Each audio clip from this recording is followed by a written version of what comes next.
relationships, it's fascinating because it can mean so many different things, right? It's not just a lack of sound. Oh, totally, Sophia. I mean, that's such a good point. Like, sometimes silence feels comforting, like when you're just sharing the quiet moment with someone you love. But then other times, it just feels so heavy, like a weight, you know? It can be really, really confusing. Exactly. And that's kind of what I wanted us to explore today. There's this super crucial distinction between needing space, which is a healthy thing, and then employing the silent treatment, which is, well, it's a weapon, isn't it? They both involve silence, but oh my gosh, the intention, Isa, the intention is just poles apart. I'm already hooked. Because I think a lot of people, myself included sometimes, might mistake one for the other or not even realize there's such a stark difference. Like you just go quiet and that's it. But you're saying it's not the same at all? Absolutely not. And I think that's where a lot of misunderstanding and actually a lot of pain can come from in relationships. Understanding this difference is fundamental for healthy connection. So let's dive into needing space first, okay? This is the healthy stuff. Think of it as a constructive self-regulation tool. It's like pressing the pause button intentionally to prevent things from escalating, you know? Okay, self-regulation. So if I'm feeling overwhelmed or really emotional, I might need space to just step away before I say something I regret. Exactly. The intention is to calm down, reflect, and then re-engage more grounded. It's never about punishing. Crucially, it's always communicated clearly, like saying, hey, I need 30 minutes to cool off, then we can talk. See? It's clear. Oh, I see. So it's not just like disappearing into thin air. It's an announced retreat. That makes so much sense because it takes away the guesswork for the other person, right? Exactly. It's often time limited, or there's a clear time to return. This shows respect, signaling a commitment to actually resolving the issue, but with more clarity. It's really important for maintaining individual space, too. Now, let's talk about the other side of the coin, right? The silent treatment. And this is where things get really, really problematic.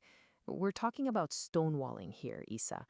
It's a deliberate withholding of communication, sometimes even affection, and it's used as a tool, a weapon, really. Weapon just sounds so heavy. So this isn't about self-regulation at all, is it? It's got a different purpose entirely. Oh, absolutely.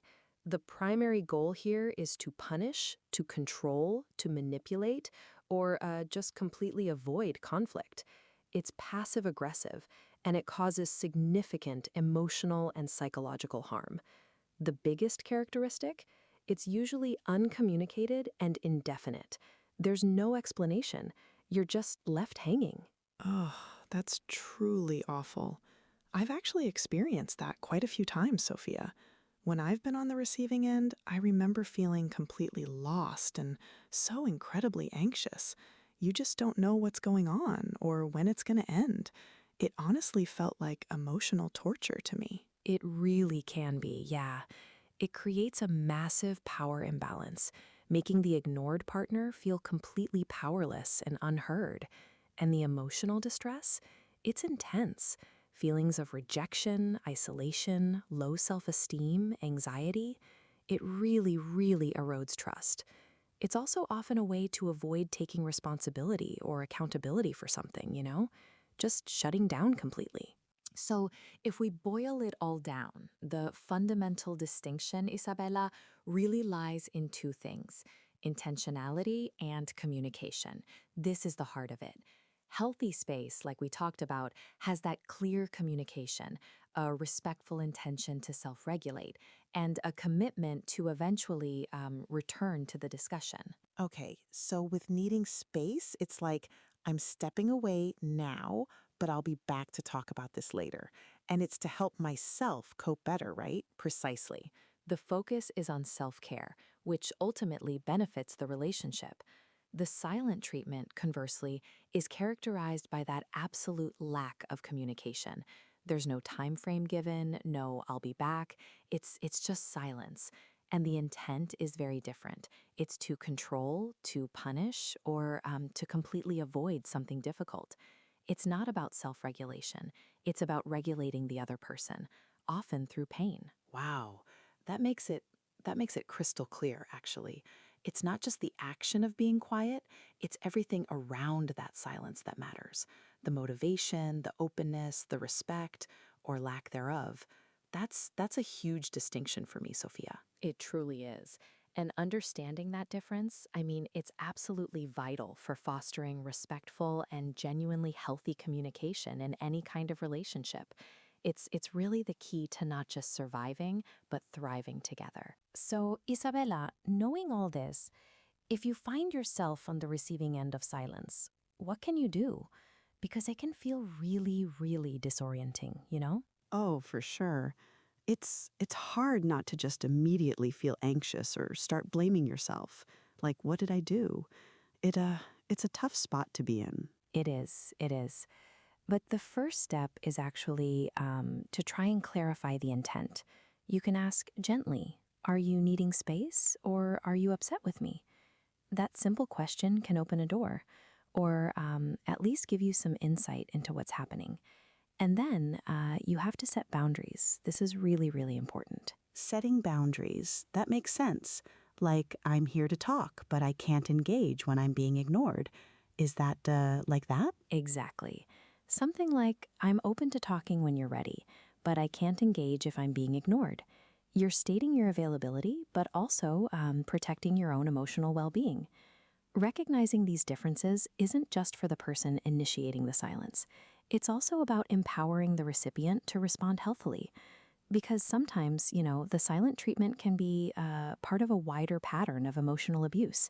And recognizing that early is really, really important for your own sake. Wow, that's a powerful takeaway, Sophia. It's not just about understanding, but about acting with intention for your own health, too. Thank you so much for breaking this down for us. It's really insightful. So, Isabella, this whole conversation really highlights how crucial it is to get these nuances. It's not just theory, it's super practical for our daily connections. Totally, Sophia.